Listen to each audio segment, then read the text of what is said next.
Good evening, America. I am Eric Little. It is the 28th day of October 2020. It is National First Responders Day.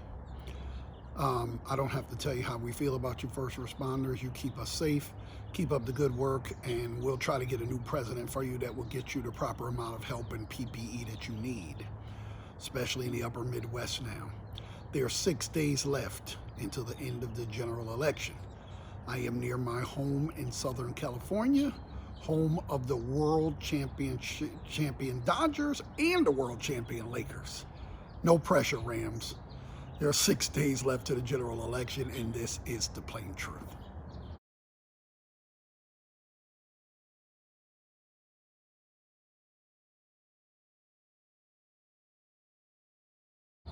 All right, so today we're going to talk about narratives. People throughout time have always been able to live in their own narrative and see the world the way they want to see it. This is not new. What's new is having confirmation bias and having a place to go to share your narrative. If you're a liberal, you can go to MSNBC. If you're a conservative, you can go to Fox News. If you CNN, you can go back and forth down the middle. There are other outlets that you can go to. You can listen to Rush Limbaugh. If you want to listen to conservative radio, you can listen to Michelangelo Signorile. If you want to listen to liberal radio, there's always been that. I know people say we're more polarized than ever, and we probably are, but that's not new. What's new is that people have become obstinate and not even willing to listen to what the other side has to say because they don't want to. It doesn't fit their narrative. The problem is, and has always been in living in your own narrative, is that sometimes reality intrudes in your narrative. In other words, if you're of the narrative that the Tampa Bay Rays are the best team of all times, well, they just lost to the Dodgers last night, and reality intruded on that belief system. If you're of the belief that the Tennessee Titans are going to go undefeated, well, Pittsburgh beat them, so it intrudes on your narrative. Sometimes real life intrudes in your narrative. Donald Trump is running around the country having super spreader events. I guess he's trying to sell the narrative that the coronavirus is over. There's nothing to worry about. I had it. I'm here. Leaving out the fact that most Americans that get don't have $100,000 worth of medical treatment in their own helicopter to take them to Walter Reed. We still have 1,000 people a day dying. We are setting record case numbers in plenty of states. I think it was 23 states yesterday set some kind of a record. Wisconsin is on fire. So the narrative of this is over. They actually put out a memo with all of their accomplishments of their first administration. And one of them said was defeating the coronavirus. Well, that's news to the overwhelmed hospitals in North Dakota, South Dakota, Minnesota, Wisconsin, Iowa, Ohio. It's news to them. Yeah, I'm sure their ER doctors will be glad to know it's over as they work 24-hour shifts trying to save as many people as they can. I'm sure they'll be glad to hear that it's over. You know, they're like the last guy in Vietnam who doesn't know the war is over and he's still out there fighting and shooting at people who come into the jungle. They seem to be the last to know it's over. They're having these events. They're not even organizing the events right. Last night, a group, thousands of people got left stranded in sub-freezing temperatures in Nebraska at one of these events because the buses couldn't get back because of the crowds, and people ended up being there almost 3.5 hours after the event was over. Many of them elderly, some of them needed medical attention because it was only a 2-lane road leading to where Donald Trump was giving the speech back to where the buses are. You couldn't navigate a 2-lane highway, right? It's like, okay, you couldn't navigate a 2-lane highway, but you expect people to trust you with 4 more years of the country. You can't even get a 2-lane highway right. Again, I think some of these people that live in a Fox News bubble this is one of the things that intrudes on their narrative. Well, the Trump organization is so well run and so organized, until you have to wait until you're 80 years old and have to wait in the cold for 3.5 hours as nobody's coming to get you. And the question is, why are you packing people onto buses during a pandemic? Well, I guess they left the super spreader event, so I guess 5 more minutes on a bus isn't going to make any difference. But the reality is intruding on their narrative. See, most people don't follow politics day to day. They don't remember the last crazy thing somebody said. They don't know, everything that comes out of Trump's mouth is a lie. They just hear, both sides making claims. They're working 2 jobs. They're trying to keep their kids online in school. They're trying to get their bills paid. And they don't follow politics every day. They hear sound bites on the news. So it might be difficult for the Trump campaign to imagine what it's like out here because they live in their own bubble. But the reality is you can say whatever you want, but the coronavirus is impacting all of our lives. You can't lie your way out of that.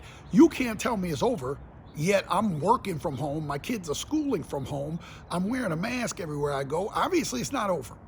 You understand what I'm saying? So I think that what they're finding out is that people they don't have time for your reality show. They only have time for reality, and the things that are going on in their lives. And they can see. You can say whatever you want, but they can see. They turn on their local nightly news in Wisconsin and see ER doctors sitting on the curb on their break just crying.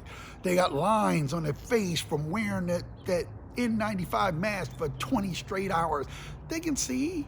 You can say what you want, but these people in Wisconsin and North Dakota, South Dakota, and Iowa, and all these different places, they see what's going on.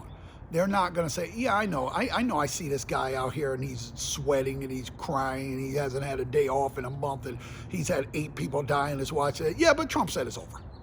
Yeah, it's over. Don't worry about it.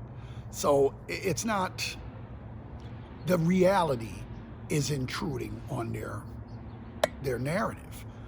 There was a 30-year-old guy, and I can't think of where he was. I think he was in Alabama, that went to an actual COVID party. Now, if you don't know what that is, it's a bunch of people that are healthy. They invite an infected person to the party, and they hang out with them and talk to them and hug them and kiss them and all these different things. And they put money in the pot. And the first person to get COVID, get a positive diagnosis of COVID, wins.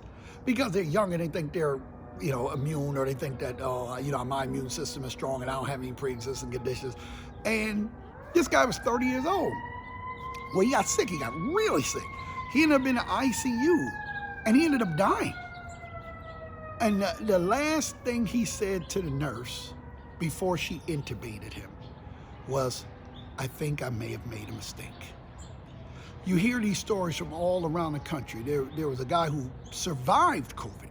He was in the ICU and he had a tube down his throat for like 2 weeks. And miraculously, he survived. And that's not always the case because 80% of people that go on ventilators never come off. So it's only a 1 in 5 chance you will ever see your family again if they put you on a ventilator. Well, he actually survived, and he was talking to CNN. And they were still like giving him oxygen, but he was getting better. And he looked at CNN and he said he was a regular Fox News. He said, I didn't know it was this bad. And that's the danger of Donald Trump and Fox News and him in an interview with Woodward. Woodward. Oh, I always like to play it down. I don't want to panic people. When you hold back the information, people don't know. And he was sitting there crying, and his family was crying. They were happy that he was going to survive, but he probably will have long-term effects for a long time. But can you imagine him with everything that's going on and 227,000 deaths or whatever it is now? Can you imagine him being only a Fox News viewer, not having this information? And to his surprise, he said, he thought it was like the flu because that's what they keep selling him.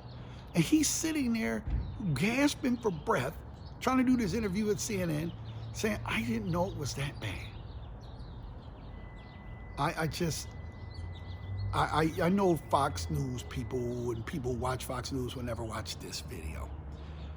But you're endangering your fellow citizens. You really are. And I'll just leave you with this note. I try to learn something from everybody that I run across.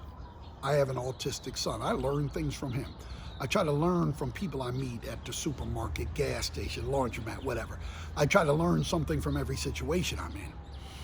And one thing I learned throughout this pandemic is that, and I told my kids this, you live in a very selfish, stupid, morally bankrupt country that the almighty dollar and I want what I want takes precedent over your fellow human beings.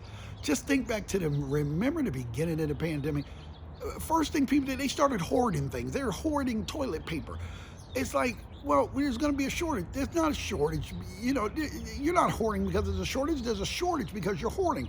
One lady bought 400 rolls of toilet paper and she lives alone. So you don't give a damn about your fellow citizens. I found that completely disappointing. You look at all these people, I don't want to wear a mask. I want to do what I want to do. I want to go to parties.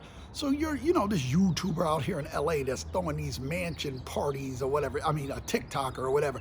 It's like, so you don't give a damn about your people who are your own fans. You don't give a damn about their families. You don't give a damn about the person at the supermarket, the old man that he might walk by and give COVID. You don't care about him. You don't care about the first responders and their families as they risk their health and their life when they have to take care of your dumb ass. You don't care about any of that. I just want to go to a party. I can't tell you how many stories I've heard about with children, not children, but young adults crying, 20 year crying, because they went to a party and got COVID and gave it to their grandmother or grandfather, and their grandmother or grandfather died. Because you had to go to a party. It's just, look, I understand you're young, you want to go to parties. I was 20 at sometime in my life too. I understand wanting to go to parties, but you know, they're going to have parties next year. And they're going to have parties a year after that. And they're going to have parties a year after that. You know, you can't be this selfish. But apparently I'm wrong. And that is the plain truth. As I see it. And I am Eric Little. Get out and vote. Good night.